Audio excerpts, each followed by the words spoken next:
Kejari Prabu Muli memusnahkan barang bukti narkoba jenis sabu, ekstasi, dan ganja yang merupakan hasil tindak pidana penyalahgunaan narkoba tahun 2022, di mana jumlah barang bukti yang dimusnahkan peredaran narkoba di Prabu Muli masih tinggi.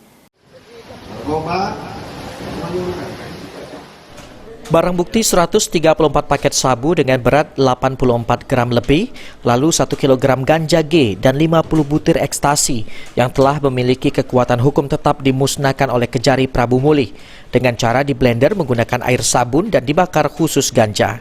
Barang bukti narkoba yang dimusnahkan ini jumlahnya meningkat dibandingkan tahun sebelumnya, dan ini membuktikan jika peredaran narkoba di Kota Nanas masih tinggi. Kejari Prabu Muli, Roy Riyadi, menyebutkan 80% perkara yang ditangani Kejari Prabu Muli adalah kasus narkoba. Narkotika 80% perkara di Prabu Muli ini narkotika. Meningkat dibanding tahun sebelumnya? Ya, sama dan meningkat lah. Dan banyak variatif perkaranya, case-nya.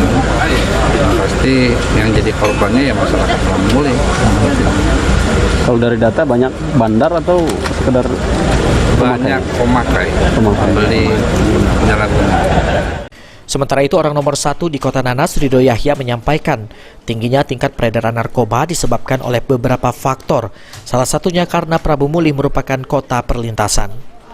Memang Prabu Muli ini kan daerah perlintasan, memang semua pun ada. Jadi kita jangan berasumsi bahwa ini Prabu Muli.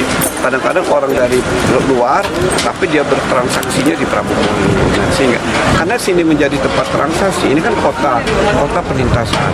Sehingga ya sepertinya indikasinya seolah-olah Prabu Muli. Baik Bapak Ibu, demikian itu.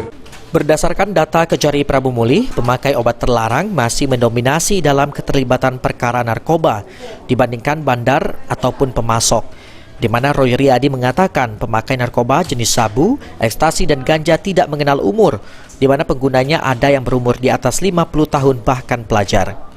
Benny Firdaus, PAL TV.